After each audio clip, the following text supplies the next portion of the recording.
Hello students, we are starting with the second chapter of physics, motion in one dimension. Chapter is motion in one dimension. Please get the textbooks out so that it becomes easier for you for your reference and also for the understanding of the explanation. Here in the chapter of motion in one dimension, we deal with different physical quantities. What are physical quantities? Physical quantities.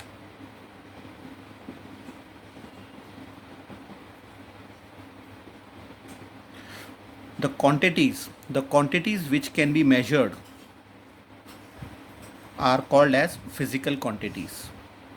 The quantities which can be measured are called as physical quantities. For example, mass, we can measure it. Weight, we can measure the weight. Length, we can measure the length. So all these quantities which you are going to study in this chapter are measurable, and therefore they are called as physical quantities.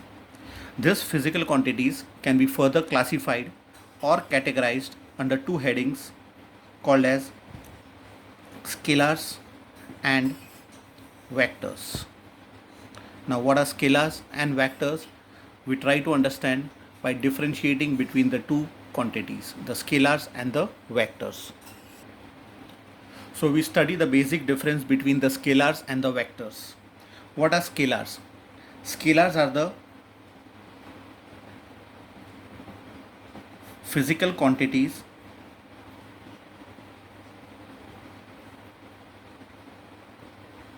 which can be described by its magnitude.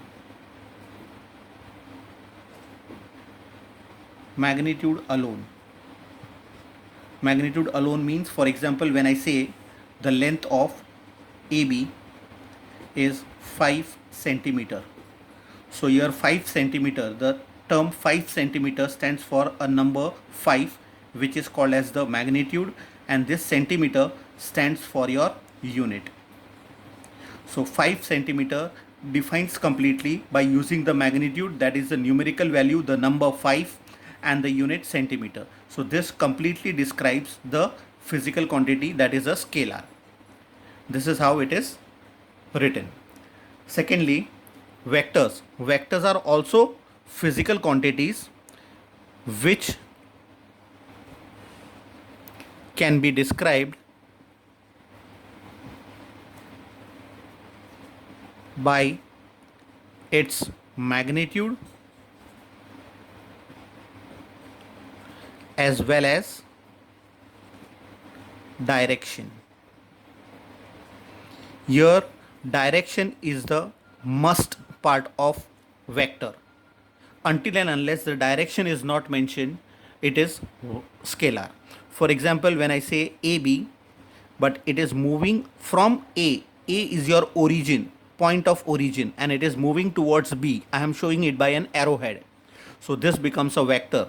Let it be of 5 centimeter. So here again 5 is your magnitude, centimeter is your unit, and this AB, it is represented. The next part of this is how do we denote a vector? Vector is denoted by the letters AB, that is AB with an arrowhead above it. So this is the denotation of a vector. So I have described it as physical quantity which can be described by the magnitude as well as the direction. Here AB is a vector shown by AB bar of 5 centimeter, so which has magnitude and a unit.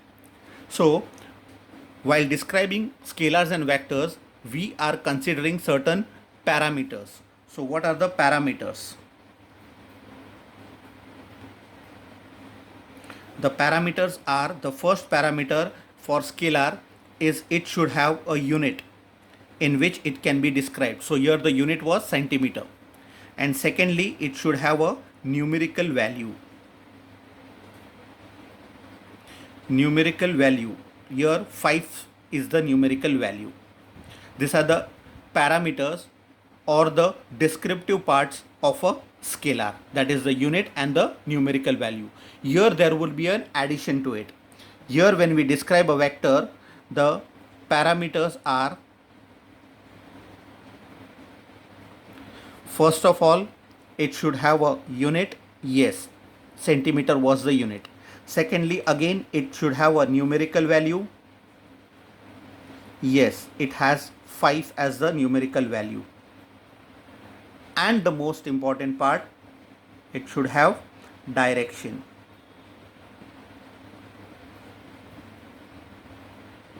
It should have direction in which it is moving. Then only the definition of a vector is completed. So the parameters, I said, were the unit and numerical value in case of scalars, and in case of vectors it is the unit, the numerical value and the direction. Next point of difference would be, here the scalars can be added, subtracted, multiplied and divided by simple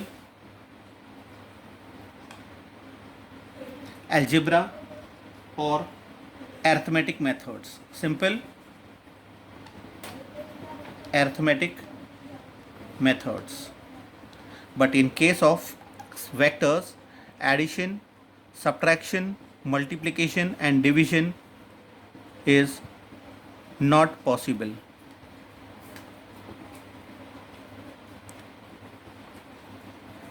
It is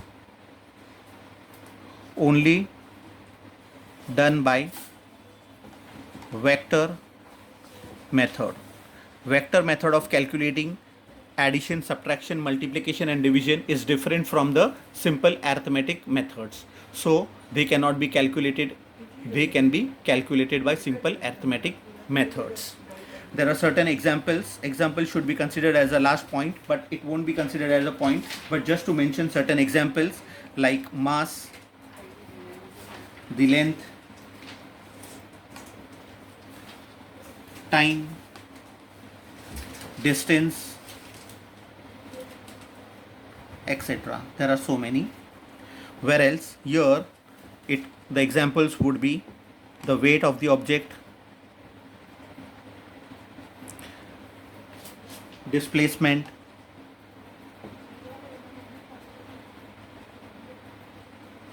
velocity, acceleration,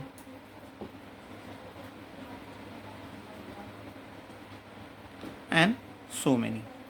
So these are the examples. So these 4 points which I have discussed just now can be added for the differentiation between scalars and vectors and to understand the scalars and vectors clearly. One more point to be added for vectors is, it is denoted, yes, I have already told you the denotation, that is F bar. For example, for the force we write it as F bar. But if there are two vectors, one with F bar and other with minus F bar, then we call these two vectors as opposite vectors. They are called as opposite vectors. They are traveling in opposite directions. Now we study about the actual motion, whether the object is in motion or at rest. The object can either be at rest or in motion. Then object is said to be at rest. An object, the definition for rest, an object is said to be at rest if its position does not change with respect to its surrounding.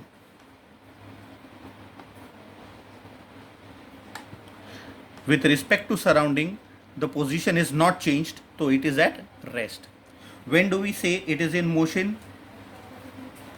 If a object changes its position with respect to the surrounding, then we call it is in motion. The definition again is stated as, a body is said to be at rest if it does not change its position with respect to its immediate surrounding, while a body is said to be in motion if it changes its position with respect to the immediate surrounding. Then it is said to be in motion. So we have learned about the two concepts of rest and motion. For example for rest, if we are sitting on a railway platform and look at the tree nearby, we say that the tree is at rest. Why do we say that the tree is at rest? You are just observing from the platform. We say because it does not change its position with respect to us. With respect to us, the tree was initially as well as finally it is located at the same place. So it is not moving. That means it is at rest. That was an example for rest. Why do we say an object is said to be in motion? Yeah, when we see a train leaving the station, we on the platform are looking at the train and it is moving. It has left the station. We say that the train is in motion. Why? Because it is continuously changing its position with respect to us. Since it is continuously changing the position with respect to the surrounding, here the surrounding is us, we are the relative position, we are the train, the motion of the train is compared with our relation, therefore it is in motion. So the next concept in this chapter, the next concept would be one dimensional. As the chapter has said, dimension, the motion is in one dimension. So there are different types of motion.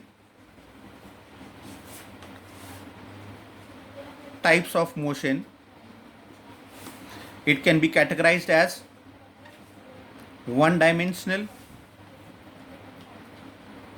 two dimensional and three dimensional. Here in this chapter we are dealing with one dimensional motion. For example, a car moving from position A to B. From here 0, it has covered 5 meters, then 10 meters, then 15 meters. Use a uniform scale. 20 meters. Here the time interval was 0. Here after 1 second, it has covered 5 meters. Here the time is 2 seconds. Here the time is 3 seconds. Time is 4 seconds. So what I have plotted is just an x-axis. When you see a graph, it has a sleeping line, that is your x-axis, and the vertical position, that is your y-axis. So the one dimensional motion can be represented only along the x-axis. It is expressed on a x-axis.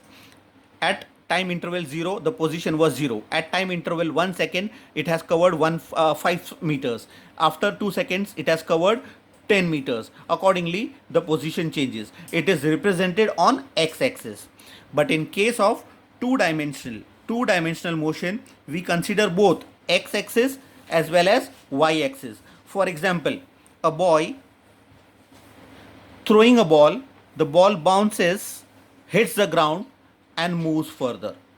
So here the ball has covered certain distance which is along the x-axis, but also it has reached some height. This height is measured along the y-axis. So both the axes, x-axis and y-axis, are in picture. Therefore, it is called as two-dimensional motion.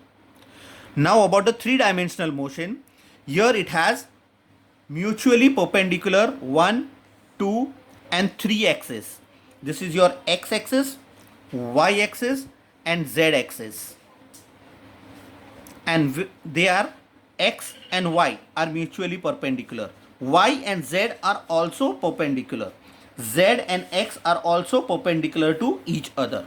So here this is something like left hand rule. Here the three fingers 1, 2 perpendicular to each other. This and this perpendicular to each other. This and this also perpendicular to each other. So x, y and z axis. These are the three axes. For example, a plane moving. Okay, so it is a linear motion. So it will be along the x axis. Then it takes a flight.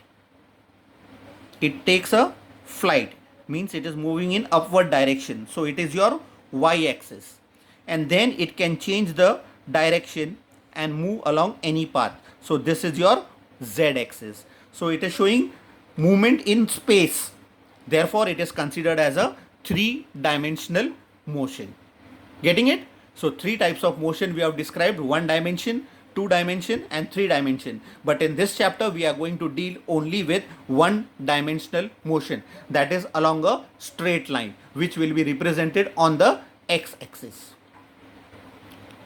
So now we proceed with the next topic about distance and displacement. We learn about the two concepts of distance covered and the displacement. Now the distance and displacement appears to be same, but no, it varies, and the explanation would be: distance is the actual length of path that is covered by an object. It is the length of path traveled by the object in a certain time interval. How much length of road or a path it has covered is the distance. For example, if I am moving from position A to B, I have covered 5 meters, plus further I am moving ahead from B to C, I have covered 3 meters. So the total distance covered, what is the total length of path covered? First I covered 5 meters, then I covered 3 meters. So totally it has covered to 5 plus 3, which is 8 meters. So the total length covered by me is 8 meters. Secondly, in case of displacement, it is not the total length of path. Here it depends upon the direction in which it is moving and the shortest distance. The shortest distance. For example, a person moving from A to B. Just look at the diagrammatic part. From A to B, but I am moving in a zigzag manner. I have reached from A to B, but in a curved path. So this was the total length of path that I have covered. So this comes under distance. The total distance is this, but the displacement is the position from initial to the final location. The distance between the initial position and the final position. It is the distance traveled by an object in a specific direction. Here the specific direction is from A to B, may be curved or may be straight line, in a certain time. That is, it is the shortest distance. Now, is this shorter or the direct A to B shorter? Yes, direct A to B is much shorter than the curved path. This will take a shorter time interval, whereas this will take a longer time interval. So the shortest distance between the final and the initial position is called as the displacement. So here the displacement from A to B would be directly whatever length it has been covered. Here it was a longer path. Further we add to it, here it is a scalar quantity. Why? Because sir, here we did not require the direction. But here we require a direction, whether we are moving from A to B in a straight line arrow or we are moving in a curved path. So I have to show the arrowhead or the direction in which it is moving. Since the direction is required, it is a vector quantity. And when we calculate problems related to distance and displacement, the units used are, the SI unit for this is meter and the CGS unit for this is centimeter. Same is here. The SI unit for this is meter and the CGS unit is centimeter. So this won't be considered as a point of difference. This is a similarity. So distance and displacement are almost the same. Only the difference is the direction part. Direction. The word direction should appear in the definition of displacement. Getting it?